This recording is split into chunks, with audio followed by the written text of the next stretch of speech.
vous allez voir, vous allez vous régaler. On va parler des burgers, hein. Un burger à la française, mais tout ça, ça se mérite. Voilà, ça se met en scène. Où est-ce que vous êtes allé exactement, Loïc? Alors, je suis allé dans l'Allier, le long de la Nationale 7, parce que vous savez, le triporteur prend ses quartiers d'été, on part en vacances, et l'ancienne route, la Nationale 7, qui est un petit peu abandonnée parce que les autoroutes sont passées par là, mais l'idée de la Nationale 7, elle traverse la Palisse, et juste avant la Palisse, il y a Saint-Gérand-le-Puy, et Saint-Gérand-le-Puy, il y a là-bas Jérôme et Sandrine, ils sont agriculteurs, et ce qui m'a intéressé, c'est qu'à l'époque où aujourd'hui on nous dit que les agriculteurs ont du mal à joindre les deux bouts, que c'est de plus en plus difficile, qu'on a dévalorisé leur travail et leurs matières premières, ben là justement il y a certains agriculteurs qui font différemment.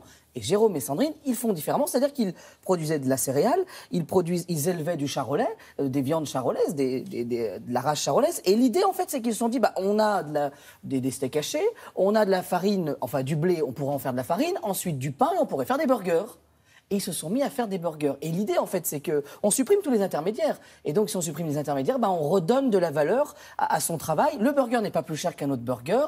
Il est 100% auvergnat. Même la boîte est fabriquée en Auvergne. Alors, nous, on a pris le triporteur et nous y sommes allés. Et comme c'était le début de saison, on s'est un petit peu amusé sur la Nationale 7. Regardez.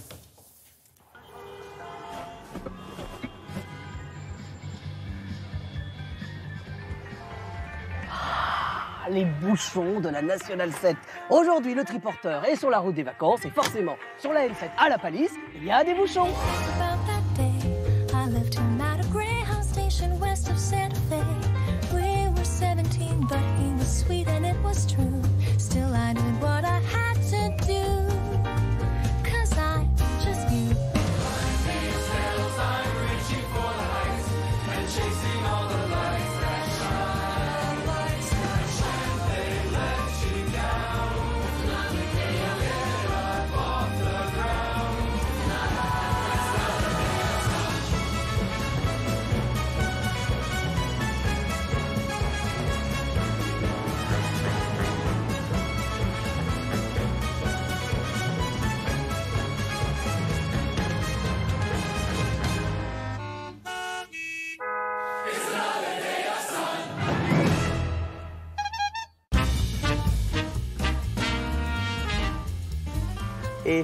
Et alors là, après ces petits pas de danse, on va parler cuisine et rencontre avec un agriculteur pas comme les autres, au milieu du bouchon, comme ça, sur la N7. Vous faites du blé, oui. Ça jusqu'à là, normal, oui. Éleveur de charolais. Voilà. Et puis tout au bout de la file, il y a des burgers. C'est ça. On maîtrise toute la filière, voilà, donc les différents corps de métier.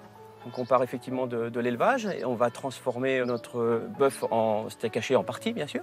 Et donc, une fois qu'on a eu créé notre steak haché, on s'est dit aussi, on est producteur de blé, donc pourquoi pas aller jusqu'au pain burger. On est à une époque où finalement l'agriculteur a de plus en plus de mal à joindre les deux bouts.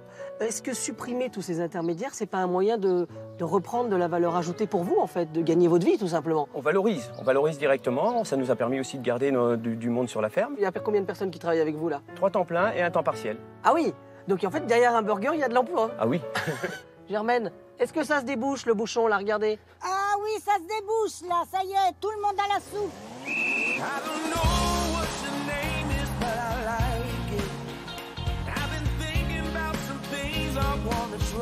Là, Sandrine nous a rejoint. C'est une histoire de couple, en fait, cette exploitation. Oui. Bon, alors la recette. On va prendre des oignons rouges, les bons oignons du coin, Saint-Gérand. Le but, c'est d'avoir un peu quelque chose de caramélisé. D'accord. Le capron, il y a plusieurs techniques, mais ce qu'on va proposer, c'est simplement de le faire fondre sur le steak. On va faire des fines tranches, en fait. D'accord. L'objectif, c'est qu'il soit bien fondant. Et alors quand même, moi ce que je trouve assez énorme, c'est que vous avez même réfléchi au contenant. Et oui, le meilleur moyen pour nous pour conserver le steak sans rajouter d'additifs, sans Et le avoir commercialiser. Eh bien sûr, c'était en fait de passer par le grand froid. Et donc dans la boîte, elle est faite bien sûr pour avoir à l'intérieur le steak haché surgelé et le pain également. Et même la boîte est faite aussi en Auvergne. Elle est faite en Auvergne, on peut vivre en autarcie. Bercé de tendre insouciance. Bon, je voulais vous dire au nom de toute l'équipe, bravo pour cette chorégraphie incroyable. Il faut surtout dire bravo à Julie, la chorégraphe, le club automobile de la Palisse, qui toutes les années reconstitue le bouchon. Alors c'est tous les 2 ans, ils reconstituent, ils font venir 1000 véhicules rétro sur la Nationale 7 et ils reconstituent 15 km de bouchons. Voilà, il y a des gens qui fuient les bouchons et nous, on les a reconstitués. Oui, parce que c'est ce qui se passait il y a quelques années, voilà. quand on n'avait que la Nationale 7 pour aller en vacances. Oui, voilà. Bon, on s'excuse parce que la Nationale 7 était fermée sur 200 mètres ce jour, il y a quelques jours pour le tournage, mais voilà, c'était pour la bonne cause. Bon, et merci pour les burgers, ils ont l'air délicieux. Merci Loïc.